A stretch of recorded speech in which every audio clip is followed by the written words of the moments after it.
Hey everybody, had an idea for a new series. I'm going to call it Cooking with Indy.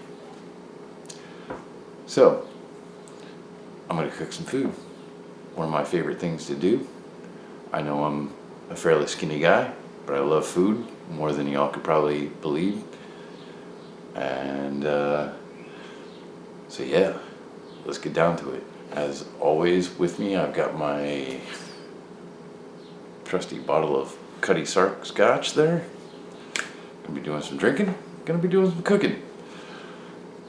Today, I'm gonna do some boneless pork ribs, smoked on the grill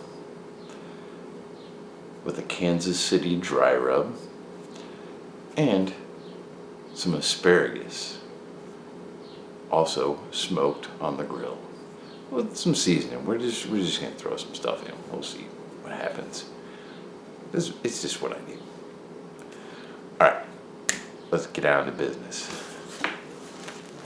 All right, so first thing, we're gonna make our dry rub, and this is a recipe I found online. It's not my recipe. It's just one that I found, but I've used it several times. I have modified it a little bit. Forgot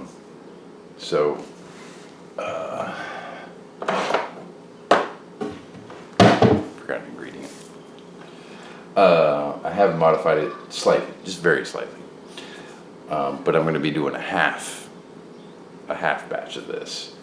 So the recipe itself is 1/2 cup of brown sugar, 1/4 cup of paprika, 1 tablespoon of black pepper, 1 tablespoon of kosher salt, 1 tablespoon of chili powder, 1 tablespoon of garlic powder, 1 tablespoon of onion powder, 1 teaspoon of cayenne pepper. Now, the modification that I've made to this is that I substitute it says 1/4 cup of paprika. I do paprika plus smoked paprika. That's the only change. So let's get down to mixing.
Okay, if there's anything you can count on a kinkster to have, it's nitrile gloves.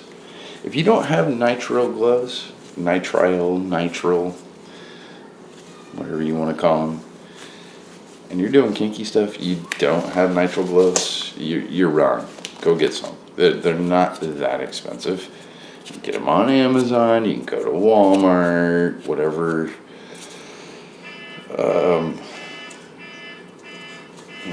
You can justify to yourself because both of those places are kind of ethically sketchy.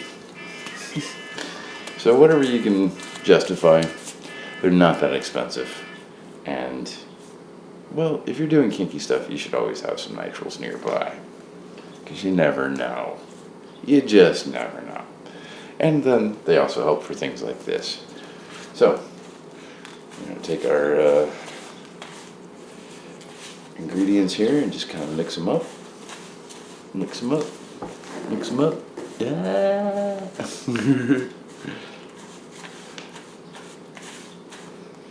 Oh God, that smells amazing.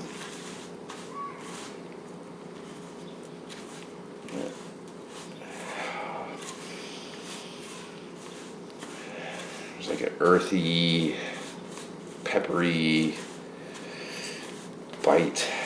There's just, and you just want to mix it up to where it looks kind of nice and consistent like that, you know? There's all different kinds of colors getting mixed up there. Just keep going until it's nice and powdery and light and mixed.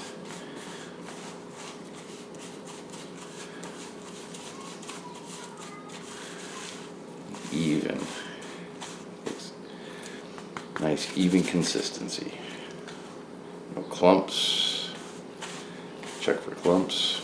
That brown sugar, if you've ever cooked anything before, especially with brown sugar, you know brown sugar likes to clump.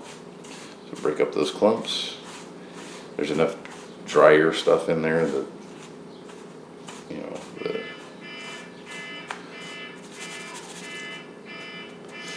it'll help with all the other dry powders and stuff that are in there to help that brown sugar not to clump. So, next part is the easy part. You just dunk them in there and rub them around and lay them on the tray.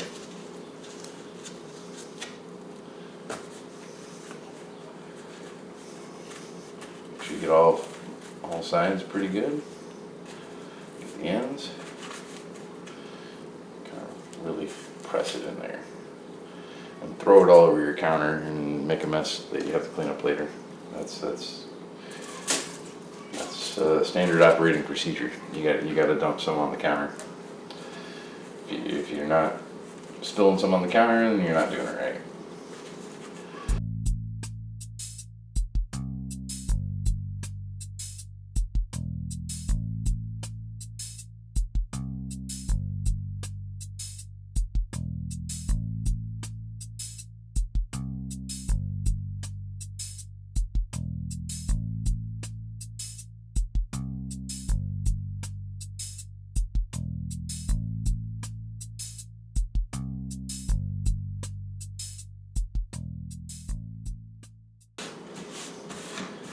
And all that spilling you just did on the counter, clean it up as you go. Makes things a lot easier. I feel like I shouldn't have to say that, but there are people out there. And speaking of, I feel like I shouldn't have to say this, I was just rubbing raw pork into this mix of powder. So this is why I put it in a paper bowl. Because this thing right now goes straight into the trash. Don't save this. Don't hang on to this. Spices and brown sugar and seasoning and that stuff, it's not that expensive. You're not really wasting that much. It had raw pork in it. Throw it away. It goes in the garbage. Throw it away.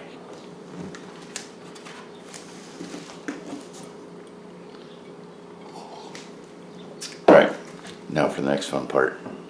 The asparagus, but I also found some mushrooms. So we're going to throw some mushrooms in this thing. Now, back in the day, I used to work for my dad at a pizza joint.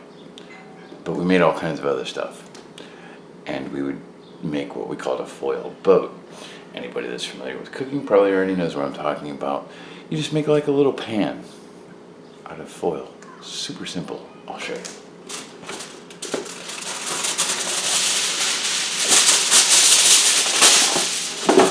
Piece of foil, piece of here, piece of here, Fold that up like that. Now, you fold up your end this way. You take the 2 creases that you already got, fold them back around, and then fold that down like that. Fold that edge over. One more time. Fold your edge up. Grab it right here. Turn it around.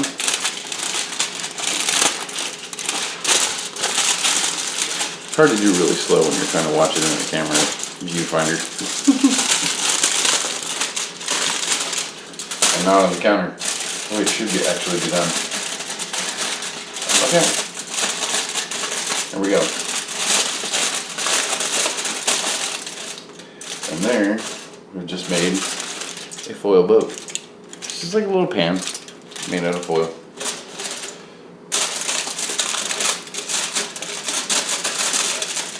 So now,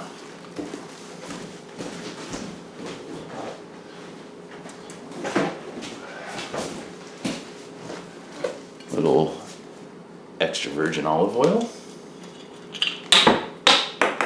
Just throw the cap right on the ground, that doesn't matter. We're having fun. We're cooking.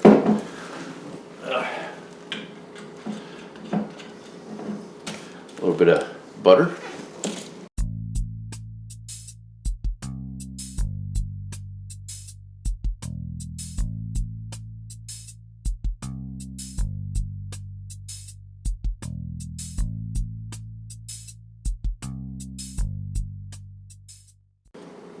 So now we got that. So now we'll run through our seasonings again. A little bit of ground black pepper. Toss a little of that in there. A little cayenne pepper. That sounds good. Get a couple dashes of that. Some garlic powder. Very light sprinkling of the garlic powder. A little onion. You can get a little more in there. Dash of salt.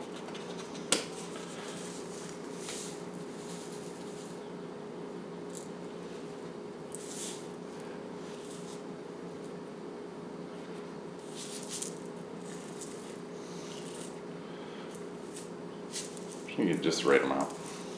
When I say a dash, I mean a dash. Tiny amount. You don't need a lot for this. Because that's kosher salt. It's coarse grind. Give it a little rub and it grinds it up a little more. Let's see what else we got in here.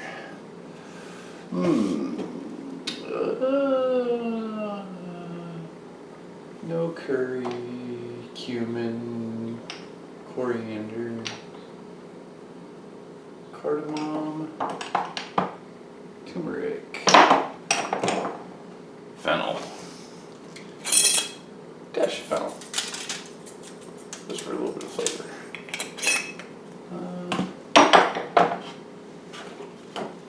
Some oregano and some basil.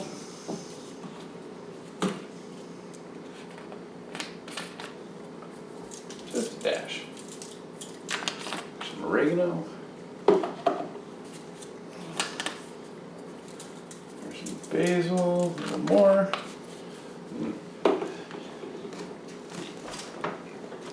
When it comes to oregano and basil, you want to use just enough oregano and just slightly more basil than oregano. Just trust me, just a touch. Not a big amount, just enough that you're using just slightly more basil than oregano. Just trust me on that one. I don't know why it works. I can't even explain to you. I just know it works. All right. So now we're ready. Grab the old cutting board.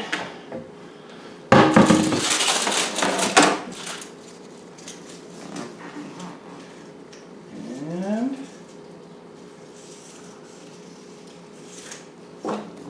handful of asparagus.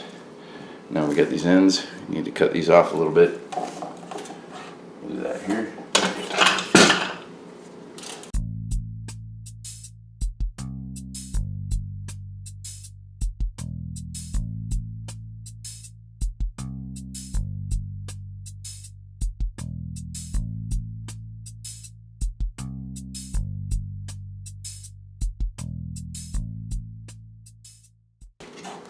So there's our asparagus. Let's cut some mushrooms.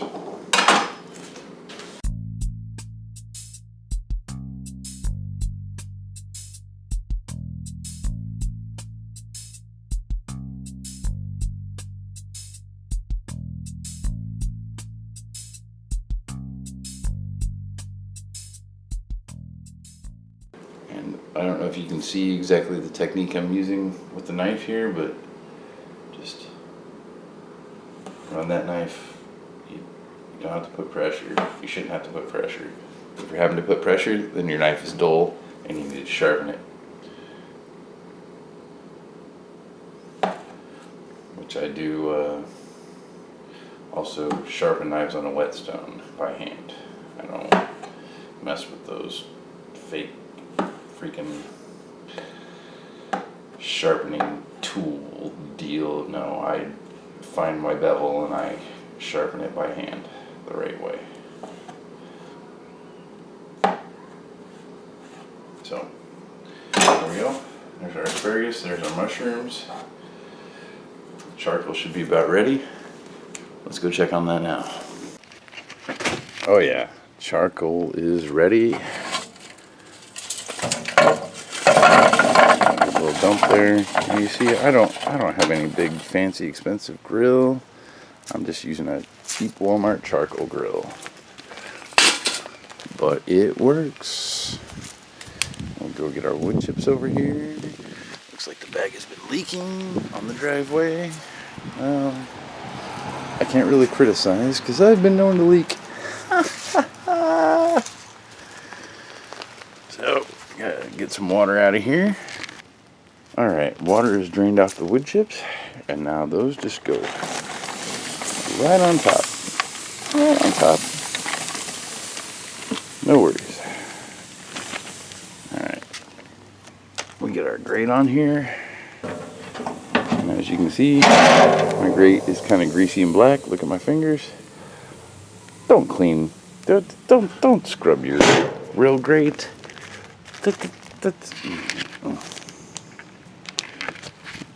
Listen, it's nonsense. Don't scrub your grill grate. No, don't do it. It gets so hot in there. There's no germs. It's fine. Trust me. Don't scrub your grill grate. If it gets super crusty or like the first time of the year, yeah, okay. Okay, if it's the first grilling of the year, go ahead and scrub it down. But throughout the summer, when you're using it once a week, twice a week, whatever, don't scrub that stuff off. You're hurting yourself doing that. It doesn't hurt anything. There's nothing unhygienic about it. That thing gets over 400 degrees. It kills any kind of germs that you could possibly imagine. Scrubbing that thing off is overkill, and what it does is deprive you of that smoky charcoal flavor. It's part of it, trust me. I've been doing this for years. Alright, so I gotta wash my hands, and we're gonna go throw some food on the grill. Catch you in a minute. Okay, here's the other secret to good cooking. Clean as you go. Now y'all just saw the mess that was on my counter, all the spices and everything else. Now everything's cleaned up and put away. Clean as you go. I just had to throw the vegetables on the grill, give them a couple minutes to take a little longer to cook. Then I'm going to put the boneless ribs on the grill. So I had a few minutes. Clean up. Trust me. There's always those few seconds in between different tasks where you're like, now I have a second to clean this mess up. No mess. All right. So the asparagus and mushrooms are on the grill. They've been on there for a few minutes. I'd give them a quick spin while I drop the ribs on the grill. So we'll give it a couple minutes and we'll come back and check it out. Flip the ribs and stir the asparagus around, and We'll see how things look. Alright, here's the secret. When you're cooking pork, slow cook over low heat. Slow cook over low heat.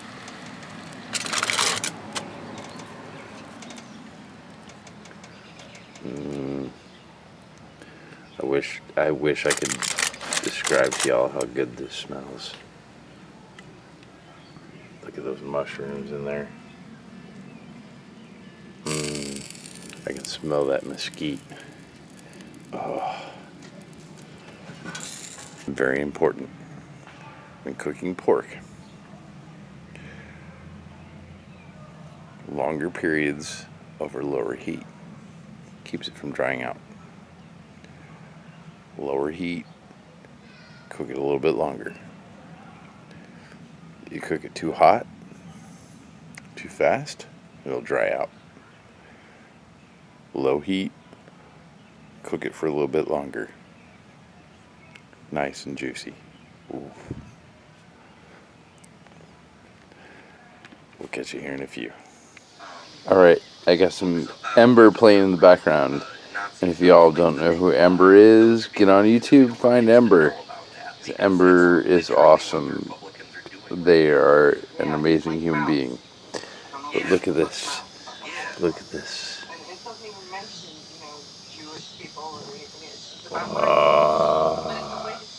That's tasty. That's tasty waiting to happen. It's going to be phenomenal. Oh, catch up with me at the end of this because this is going to be good. See y'all then. Alright, so round about 20-25 minutes on the grill for the ribs and an extra few for the asparagus. Let's see, it's when you get to the cooking part, it's not an exact science.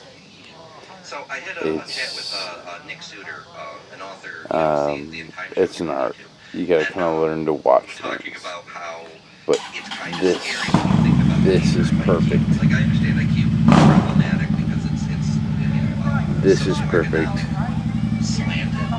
So we're gonna take this in, put it on the tray, go in the house, put it on a plate, and we'll see you there. Alright, here we are. The final product. Look at those ribs. Look at that asparagus and mushrooms presented on that plate. Sorry, I didn't have my knife in the right place for etiquette. But look at that. Oh, that's brilliant. Let's give a cut here.